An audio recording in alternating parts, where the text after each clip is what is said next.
Mahmut, nereye gidiyorsun? Seniham, benim hayat iksirim. Bir iş. O sebepten. Ama sen beni hiç bekleme. Yat uyu erkenden. Bakıyorum da her vesileyle evden firar ediyorsun. Hayırdır paşam, ne oluyor? Aa, devlet işi Seniham, devlet işi. Devlet işi olmasa vallahi ben seni bırakıp kendi cenaze namazıma bile gitmem. Cenaze senin olduktan sonra gitmesen de zaten seni götürürler Mahmut. Bak o da doğru.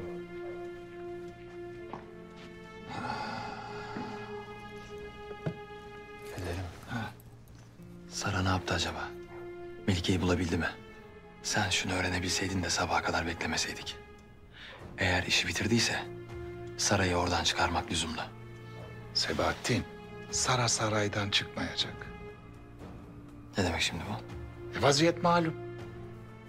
Eğer Sultan Abdülhamit'ten müsaade almasaydım, sence sarayın içine sokabilir miydim? Sarayı gambazladın. Abdülhamit'e yedirdin onu. Senin bu yaptığın kabil değil.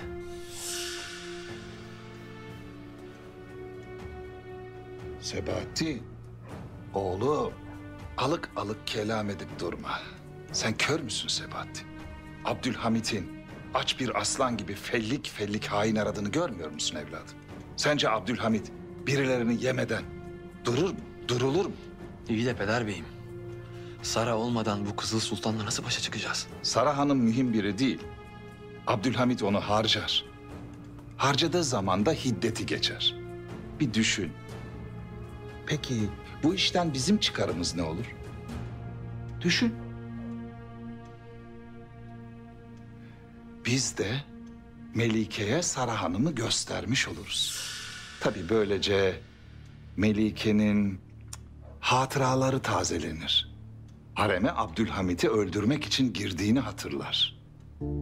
Yarım bıraktığı işi tamam eder. Hem de bizim dahlimiz bile olmadan. Ha. Tabii bir de Hiram Efendi meselesi var. Merak etme. Sıra ona da gelecek. Bak Sebahattin. Bir insana kötü mazisi kadar ayak bağı olan başka hiçbir şey yoktur. Eğer yeni bir sayfa açmak istersen mutlaka temizlik yapman şarttır. Theodor Herzl'ı tren tertibinde sattık. Sarayı yakalattık. Şimdi de Hiram'ı temizliyorsun. Dostlarımızı birer birer Abdülhamit'e ezdiriyoruz. Pederim, biz bu insanlarla yola çıktık. Şimdi onları yarı yolda bırakırsak. Eğer paşanın eli yanmışsa sence Maşa'yı düşünür mü? Alayını yakar geçerim. Ardıma dahi dönüp bakmam. Safra babam olsa atar yürür giderim. Ve zafer yalnızca ve yalnızca kendi menfaatlerini düşünenlerin olacaktır. Bu da benden sana baba nasihati olsun Sebahattin. Ben de geliyorum. Sen nereye? Ufak bir işim var. Yolda bir yerde bırakırsınız. İyi hadi gel.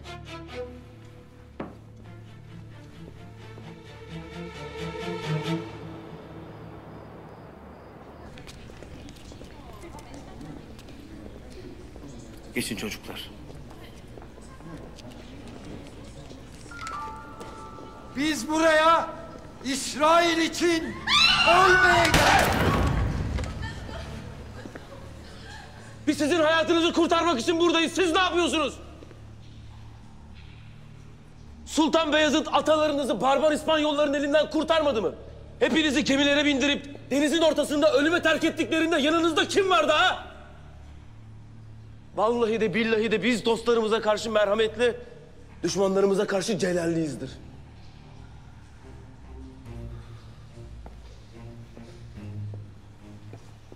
Bu sancağı görüyor musunuz? Bu sancak Barbaros Hayrettin Paşa'nın sancağıdır. Peki bu mührü tanıdınız mı? He?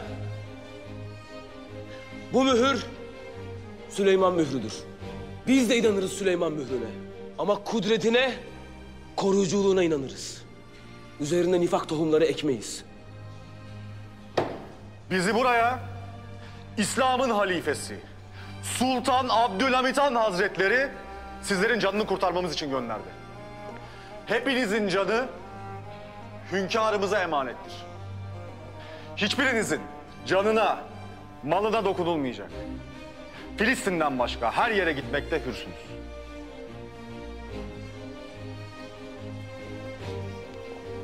Geçin çocuklar, korkmayın.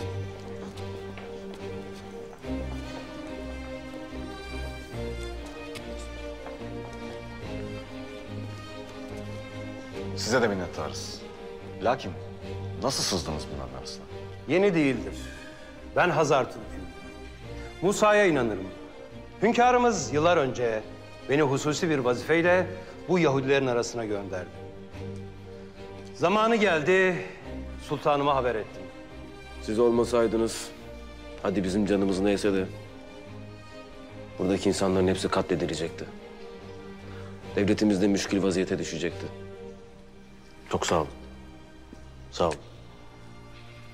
Bana değil, sultanımıza teşekkür edin. Sadece sizin değil, benim de hayatımı kurtardı. Nasıl? İngilizlerin Yahudilerin içine sızma olup olmadığını tetkik edeceklerini düşünmüş. Bana haber etti. Arama yapabilirler, dikkatli ol dedi. Arama yapılacağını anlayınca telgrafı oradakilerden birisinin çantasına koydum. Böylece şüpheleri üzerimden çektim. Tüm çantaları arayın. Herkes aranacak. Desene Celal'im, 3 günlük yoldan, ta payitahttan hünkârımız canımızı kurtarmış. Öyle. Hadi gidip hünkârımıza müjdeli haberi verelim.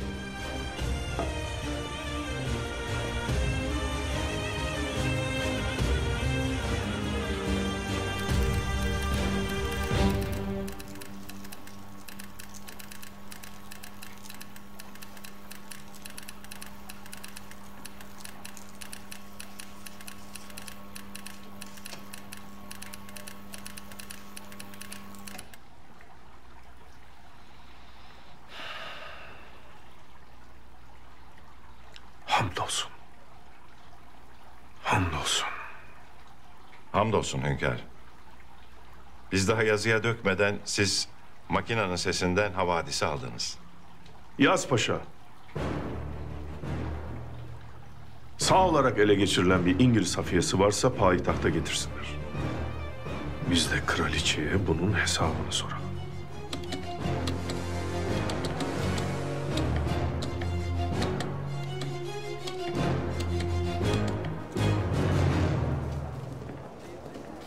Hadi Erzal. Söyle artık. Sara nerede? Aşk denen illetle gözün kör, kulağın sağır, aklında işitmez oldu. Artık laftan anlamıyorsun. Yapma dostum. Sara'nın nerede olduğunu bilmemene imkan yok. Sen onsuz adım atmazsın. Atamazsın. Artık saraya ihtiyacım yok. Ama Parlus Efendi'ye ihtiyacım var. Uyuyorsun aşık dostum. Yakında bütün dünya benim gazetemden öğrendiği havadisle çalkalanacak. Neymiş o havadis? Bak eğer beni heyecanlandırırsa dünyanın sarsılacağına inanırım. Kudüs'te şu an masum Yahudiler zalim Müslümanlar tarafından boğazlanıyorlar, katlediliyorlar. Yakında bütün dünya bu acı gerçekle irkilecek. Ve büyük devletler ah vah edip şu zavallı Yahudilere bir devlet kuralım diyecekler. Öyle mi? Hayır, Yahudiler bu ölümlerden sarsılacaklar ve kendi devletimizi kurmalıyız diyecekler. Beni hiç anlamıyorsun değil mi? Abdülhamit ve fikirleri Osmanlı'yı idare ettiği sürece bu devletin bir hayal olduğunu kabul et artık. Abdülhamit küçük bir mesele. Belki Sara o meseleyi ortadan kaldırmıştır bile. Bir Osmanlı kadını İslam'la bağını kesmediği sürece her an bir Abdülhamit doğurabilir. Abdülhamit olmazsa ne olur? Şu imparatorluktaki bütün Müslüman kadınlar Abdülhamitler yetiştiriyor. Onların İslam'la bağını kesmedikçe her şey hayal. Gece vakti vergi vermeden yol alamazsınız efendiler. Sakin ol genç adam. Bir dakika. Al. Hepsi senin. Ama sadece senin.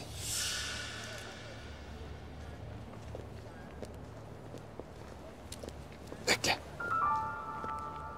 Benim payımı ver. İşte Osmanlıları böyle.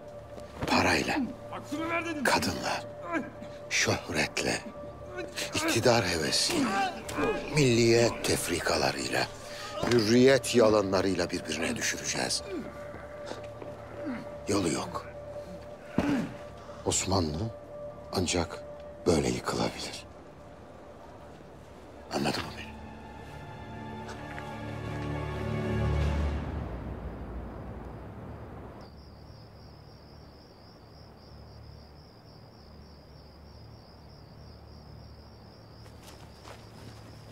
Hafiyeler bu kadar mı? Silah sesleri duyduk da gazeteciyiz biz. Gazeteciymiş. Demek bu ıssızda patlayan silah seslerini ta Kudüs'ten ya da ta Londra'dan duyup geldiniz. Öyle mi? Yahudileri mi öldürmüşler? Yahudileri değil. Aksine onları öldürmek isteyen İngiliz hafiyeleri öldü. Biz sizin buraya niye geldiğinizi çok çok iyi biliyoruz. Ve sizleri eliniz boş göndermek istemeyiz. Elimiz boş dönmeyelim diyorsanız gazetelerinize şöyle yazın. Abdülhamit'in askerleri masum Yahudilerin hayatını kurtardı. Efendiler, dinleyin. Ben 70'ine gelmiş bir Yahudiyim. Bundan evvel Budapeşte'de yoksul yaşardım.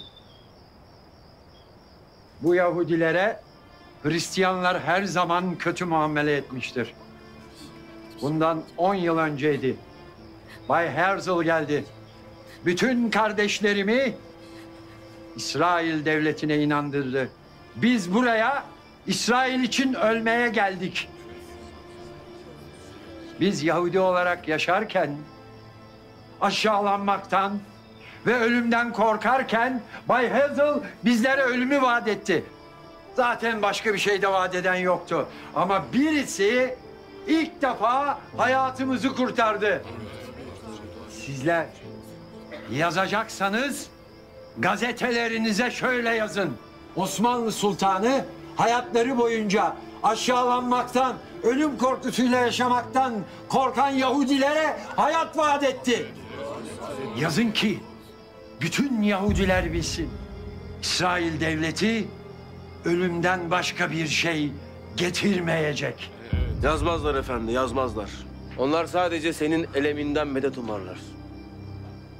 Siz yazsanız da yazmasanız da biz anlatacağız. Bu İngiliz ajanı da bizimle beraber payitahta yapılanların delili olarak gelecek.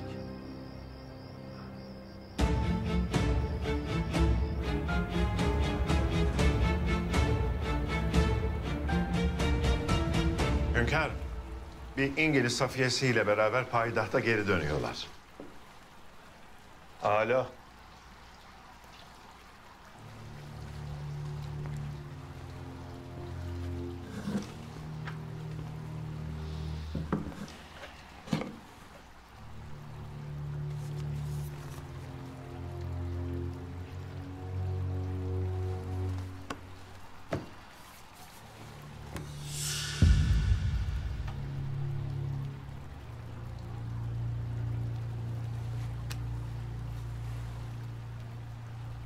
Merak edersin paşa. Sor.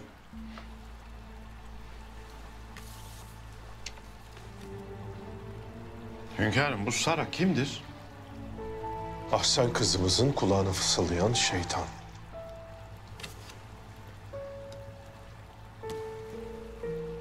Ahsen. Ahsen kim hünkârım?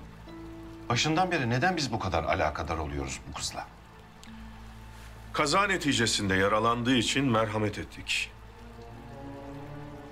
Lakin sonra bu fotoğraf çıktı ortaya. Bu fotoğrafı görünce merak ettik. Arkadaki çiftliği hatırladım.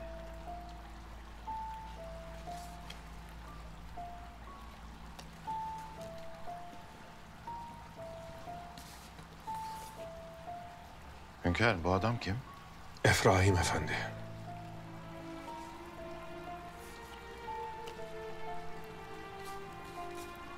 Efraim Efendi bu çiftliğin sahibi. Ahsen kızımızın Efraim Efendi ile bir bağ olduğunu fark edince kızımıza ayrı bir ehemmiyet gösterdi. Efraim Efendi. Efraim Efendi ile şehzadeliğimde tanıştım. Kendisiyle istikbalde konuşmak üzere bir sır paylaştık. Kendisine emir verdim. Fıtratı Müslüman olan, namazında, niyazında haramla harbeden bir çocuk buldu. Onu manastırdaki Katolik kilisesine yerleştirdi. Bu çocuk bir keşiş olarak büyüyecek, lakin kalbinde İslam'ın nuru olacaktı. O çocuk büyüdü. Vatikan'a gitti, kardinalliğe kadar yükseldi. O çocuk en yükseğe çıkana kadar ben dahil adını sanını kimseye söylememesini emrettim. Nihayet miladi 1878 senesinde Papa öldü. Yeni Papa seçilecekti. Seçimden evvel Efraim Efendi bir şifreyle hafiyemizin adını bize yollayacaktı.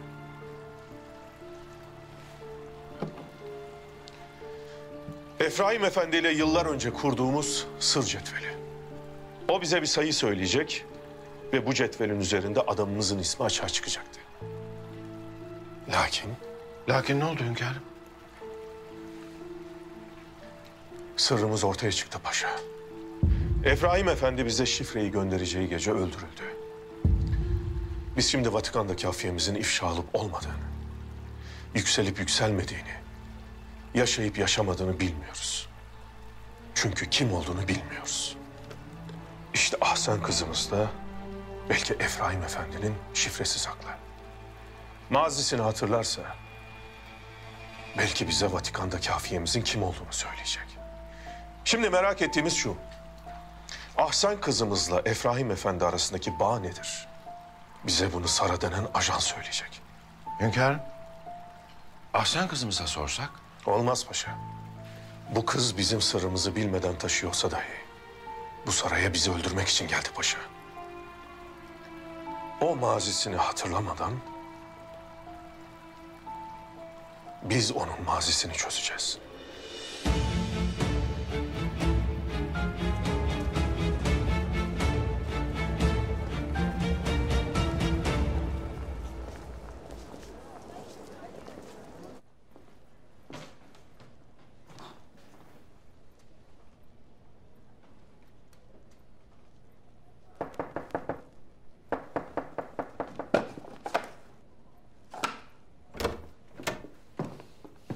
Ne o Sebahattin? Abdülhamit sarayı yakalamış. Onu hemen kurtarmalıyız Bay Herzl. Şu an Müslümanlar Kudüs'te Yahudi kardeşlerimizi katlediyorlar. Ve bu haber duyulduğunda Yahudiler artık bir devlete ihtiyaçları olduğunu anlayacaklar. Ve benim tek alakadar olduğum konu bu Sabahattin. Ne demek istiyorsunuz Bay Herzl? Yani bu kadar ağır meselenin altındayken 50 kiloluk bir hanımla uğraşamayacağım diyorum.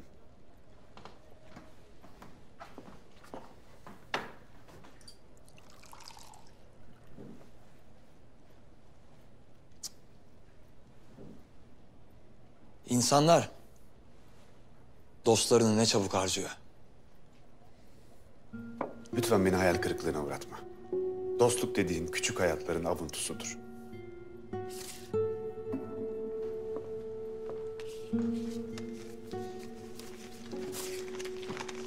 Sayın Herzl, Abdülhamit'in hafiyeleri Filistin'deki tertibimizi darmadağın etti.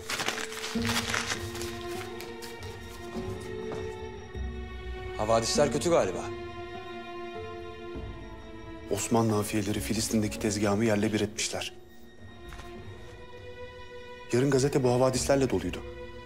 Tarihinde ilk defa gazetem yayına çıkmayacak. Bu çok kötü oldu Herzl. Ne olacak şimdi? Saray'ı kurtarmalıyız.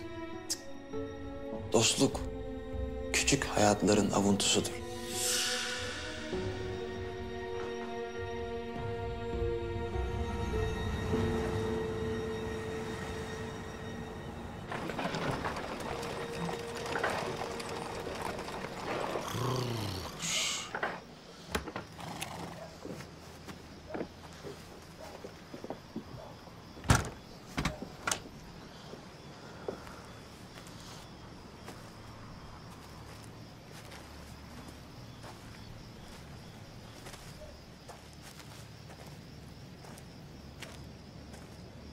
Bak evladım.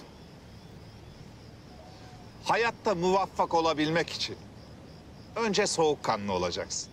Sonra da yavuklunla buluşurmuş gibi tutkulu olacaksın. Hakkınız var efendim. Seni sevdim. Senin hem dimağın açık hem de kulakların açık. Aferin. Sen çok ilerleyeceksin. Aferin. Sağ olun efendim. Al bunu. Ne lüzum eder paşam? Mahcup olurum. Ulan dangalak. Burada hediyeleşiyor muyuz? İş için. Al şunu. Ben içeri girdikten 3 dakika sonra sen de gireceksin. Anladın mı? Peki efendim. 3 dakika. Tamam. İçeride beni bir adamla konuşurken göreceksin. Muhtemelen adamın da sırtı kapıya dönük olacak. Evet efendim. Sonra? Sonrası oğlum. Al bunu.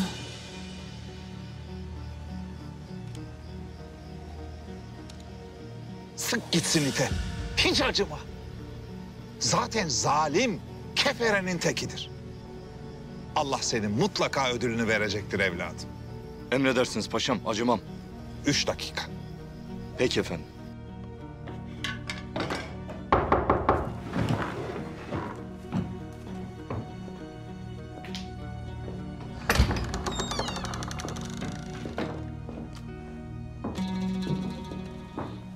Oo Mahmut Paşa, beni mi özledin? Yani Hiram, eskaza sen ölsen, hakikaten ben ne yaparım hiç bilmiyorum. Otur, otur, otur.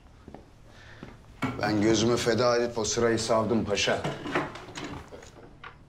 Ama böyle de güzel oldu. Ben beğendim.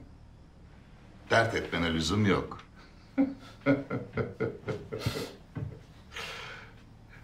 Hiram, ben sana bir nişan vermiştim, hatırlıyor musun? Onu geri alabilir miyim? Hayırdır paşam? O senin bana hatıran. Doğrudur. Doğrudur ama işte vaziyet çok vahim. Bu aralar ortalıkta mendilim bile bulunsun istemiyorum. Sara Hanım'ı da yakaladılar. Ne? Sen ne diyorsun paşa? Bütün mücadelemizin sonu demek bu. Bir otur, otur. Otur bir. Sakin ol. Hemen öyle her şeyi dert etme. Hem benim için hayati önemi olan 2 kişi var. Herzl ve sen. Senin dünyadan haberin yok paşa, dünyadan. Sara benden de, Herzl'dan da, hatta senden bile daha kıymetli. Parvus Efendi ile irtibat kurabilen bir tek o var. Parvus'la mı? Evet. Parvus'la Herzl'ın bağlantısını sağlayan Sara. Herzl'ın yükselişini sağlayan da Sara. Yani Parvus olmasaydı hiçbirimiz olmazdık. Sara'ya bir şey olursa... Parvus buna sebep olan herkesi yakalar. Yakalar ve yakar. Yandım bile diyemezsin paşa. Ama... Ama ne? Sara'yı sultanın elinden kurtarırsak... Parvus bütün ihtişamıyla bizim yanımızda olur.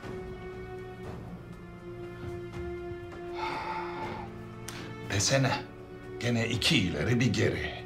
Benim anladığım Hiram, bizim ne yapıp Sara Hanım'ı kurtarmamız lazım. Ama nasıl?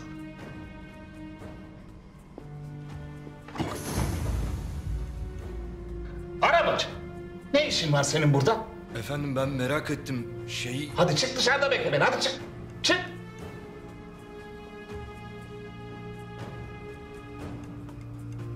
Bu arabacılar hepsi terbiyesiz.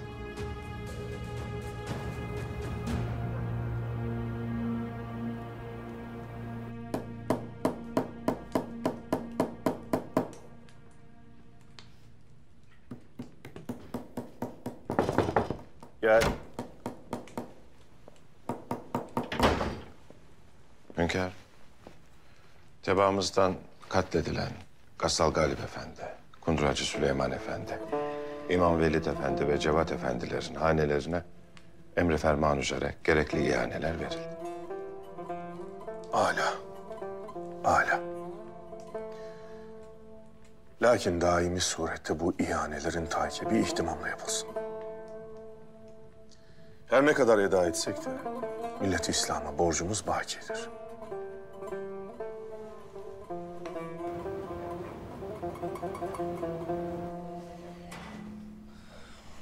Çekiç hala elinde. Öylece vurup duruyor. Babam kazanı ocaktan kaldırdı Yusuf. Kan akmadıkça inmez geri. Yani kardeş? Yani kardeş diyor ki... Ya ananızı kaçıran adamın hesabını keseceksiniz... Ya da bu kazanda Gassal... Validemin mevtini yummak için su kaynatacak. Ne yapsak? Saraya vaziyeti bildirsek mi? Er derdin devasını sarayda mı arayacağız Yusuf? Koca cihanı hükmeden hünkâr... Bir de bizim derdimizle mi dertlensin? Ne yapacağız o zaman? Başka bir yol varsa söyle de biz de bilelim. Bundan gayrı... Elimiz tetikte gezeceğiz. Sen zaptiyeye git. Haber et. Ben de o Mahmut Paşa'nın peşine düşeceğim. O adam suikastla alakalıysa... Hiram'la da bir alakası var demektir. Bir iz çıkar mı dersin? İnşallah bulacağım. Hadi o zaman. Ömer. Dikkatli ol. Sen merak etme Zeynep. Allah'a emanet.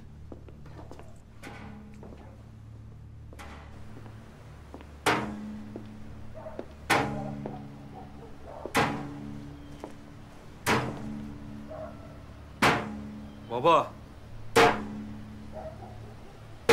Bu eğri kazan dövülmekle düzelmez. Bilirim. Sen de bilirsin. Babam.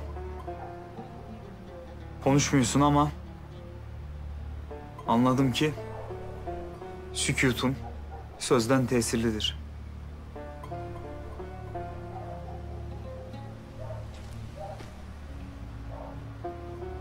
Anamı getireceğim.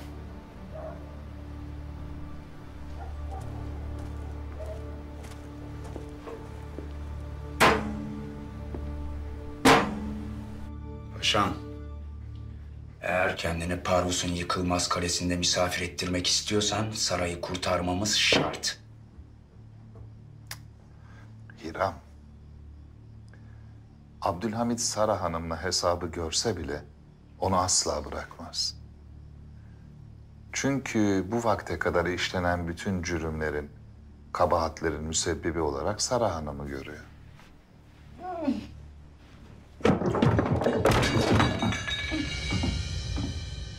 Ne oluyor?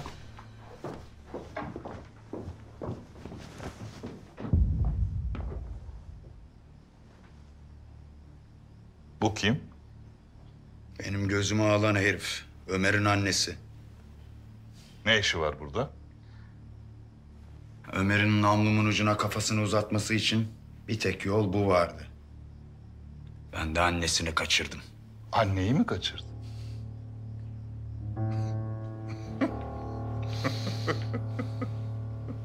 Hiram. Bazen hayatın küçük tesadüflerine büyük şaşkınlıklar yaşıyorum. Ne tesadüfüymüş bu? İyice düşün. Abdülhamit'in elinde Sara Hanım var. Bizim elimizde ise Abdülhamit'in hayatını kurtaran adamın annesi var. Biz anneyi vereceğiz, karşılığında da Sara Hanım'ı alacağız. İşte hayatın küçük, tatlı tesadüfü bu. Sen var ya paşa sen. Sen şeytanın arka bacağısın. Arka bacağı mıyım? Arka bacak. Lakin Abdülhamit bu kadın için Sara'dan vazgeçer mi? Hiram, sen Abdülhamit'in namını biliyorsun. Bense Abdülhamit'in ciğerini biliyorum. Vazgeçer diyorsun yani. Abdülhamit'in aklıyla yenemediği tek şey merhamet duygusudur. İşte biz de bu kadınla Abdülhamit'in yegane zaafı olan merhamet duygusunu kullanacağız.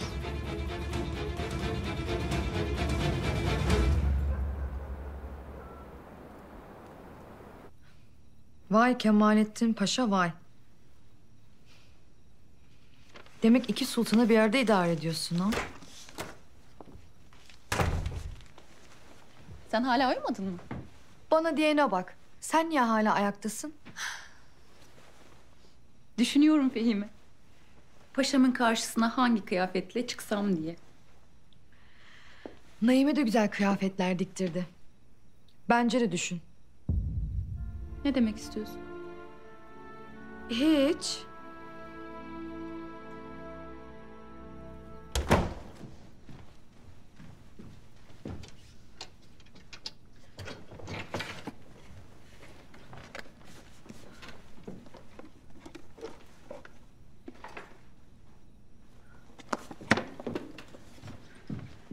Elif!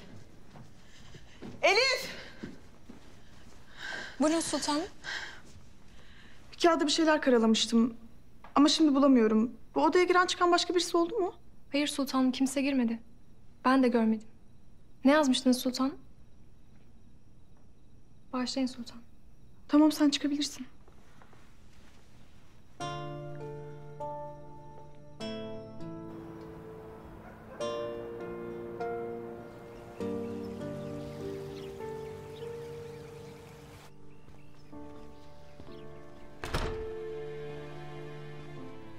Hünkâr, Sara Hedeye Hanım sorgu için hazır. Ne buyurursunuz? Siz sorgulayın paşa. Bugüne kadar yaptıklarını sual edin. Borsada batırmaya çalıştığı yardım paralarını sorun mesela. Demir yoluna döşenen bombayı sorun. Ahsen'i sorun. Madem köstebekliğe özenmiş Sara Hanım, sorduğumuz suallerden sonra ektiğimiz tohumların o dişledikçe ne de kuvvetlendiğinden bahset. Bilsin ki Ahsen meselesi de böyle olacak.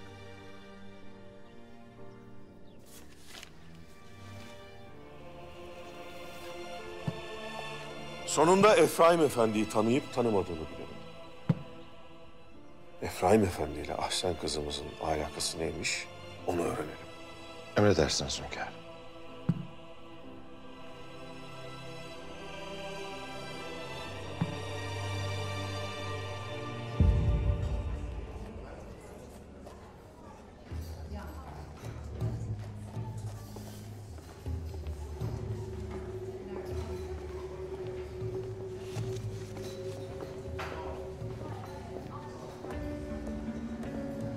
Bay Erzıl.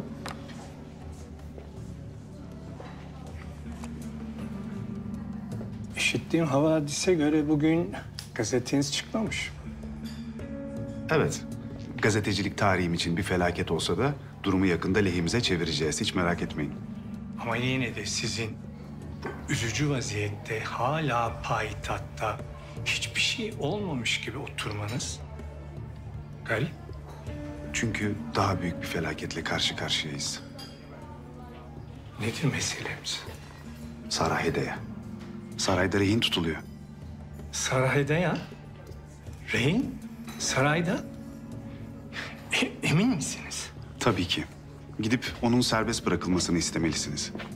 Sara neticede İngiliz vatandaşı. Bu hiç kolay değil Bay Herzl. Sultanın sarayından birini almak. Bay Parvus bu durumu öğrendiğinde çok kızacaktır. Hakkınız var. Hiçbir şey yapmadan oturduğumuzu öğrendiğinde de deliye döner sanırım. Ama sanırım siz Bay Parvus'tansa Kızıl Sultan'dan çekiniyorsunuz. Bastonuyla tüm Avrupa'yı ayağa kaldıran, bir havadisiyle kraliçenin uykularını kaçıran bir adamdan bahsediyoruz Bay Herzl.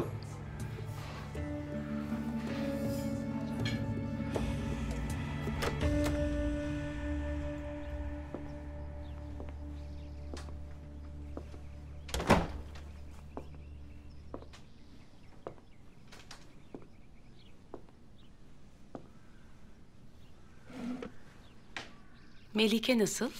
Ahsen kızımız iyidir. Hatırlamıyor. Güzel isim bulmuşsunuz. Lakin her şey aslına döner. O mutlaka Melike olacaktır. Siz isteseniz de, istemeseniz de. Siz kudretinize bu kadar itimat ediyorsunuz ya. Hepimiz buna tebessüm ediyoruz. Sanırsınız ki kainattaki her şeye şekil verip idare ederiz. Kainattaki her şey Allah'ın emrettiğini tekrar eder. Müslümanların parasını borsada batırmakla ne murad ettiniz? O bir ticaretti. Siz kaybettiniz. Ya o boş treni patlatan bombaları kimden temin ettiniz? Yaptığınız her şey bizi daha da kuvvetlendiriyor Sara Hanım. Bu adam zeki biri Sara. Sinirini bozmak istiyor, kanma. Şimdi esas konuya gelelim.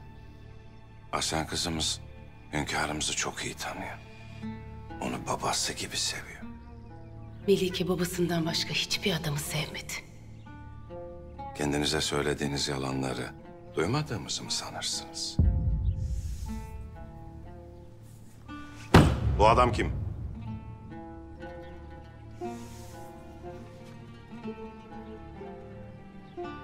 Yaşlı kurt.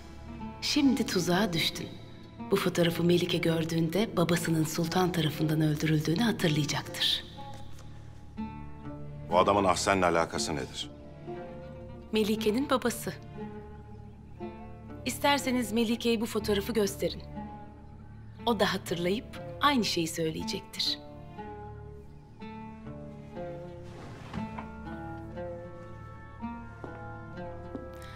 Tahsin Paşa.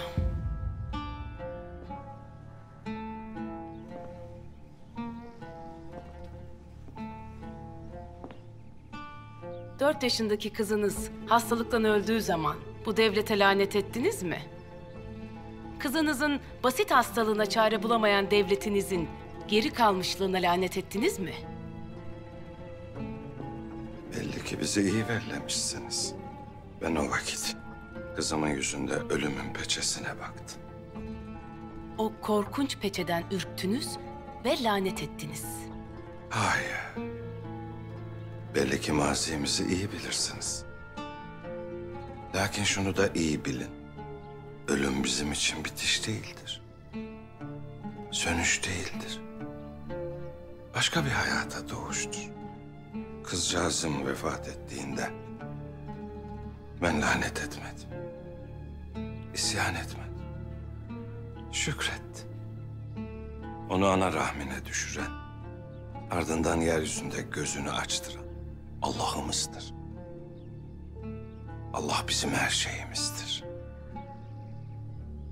Siz de buna inansanız, hırslarınızdan kurtulsanız ya, vallahi ferahlarsınız.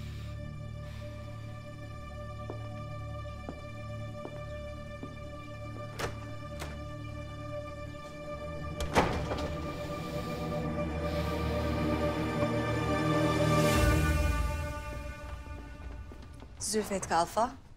Buyursunlar sultanım. Makbule kızımızı hazır ettiniz mi? Zira artık burada kalması hoş değil. Bidar sultanımıza alakadar oluyorlar.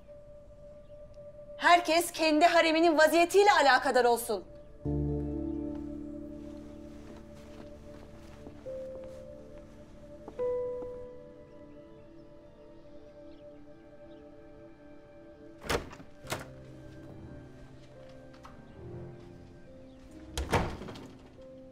Buyurun. Biz de sizi bekliyorduk. Sağ olasınız. Kızımla alakadar olmuşsunuz. Elbette. Benim vazifem öyle değil mi? Lakin artık benim haremimde bakılması daha iyi olur. Malumunuz kızımız gelinimdir. Seniha Sultan. Ne yazık ki kızımızı hiçbir yere götüremiyorsunuz. Bunun kararını vermek size düşmez diye fikrederim. Elbette kararı ben vermedim. Lakin hekimlerimiz kızın en küçücük bir seyahatte dahi bulunamayacağı konusunda hemfikirler. Bu hekimlerin işinin ehli olduğu ne malum. Hekimlerimiz hususi olarak hünkârımızın haremi için vazifelendirilmişlerdir Seniha Sultan. İşte ben de bunu diyorum ya Bidar kadın. Bu kızımız sarayın değil, benim haremime mensuptur. Seniha Sultan, kızımızın durumunun çok daha kötü olmasını istemezsiniz, öyle değil mi? Hadi artık, kızımızı daha fazla hırpalamayalım.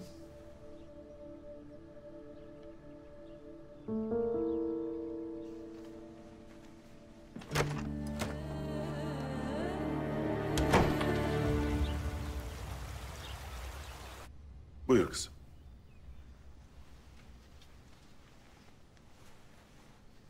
Sana bazı suallerim olacak. Gece fikretmişsindir. Bir şey hatırlayabildin mi? Belki bir rüya, belki bir ses. Bu sarayla alakalı herhangi bir şey hatırlayabildin mi?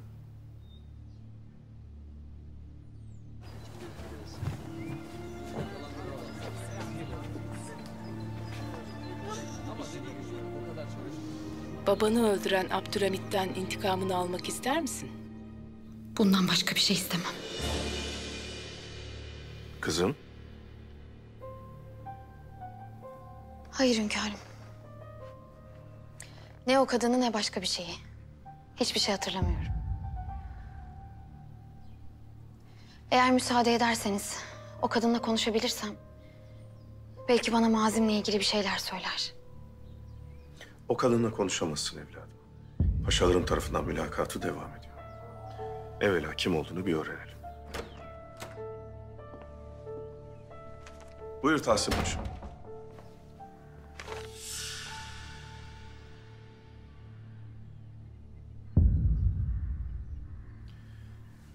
Gidebilirsin kızım.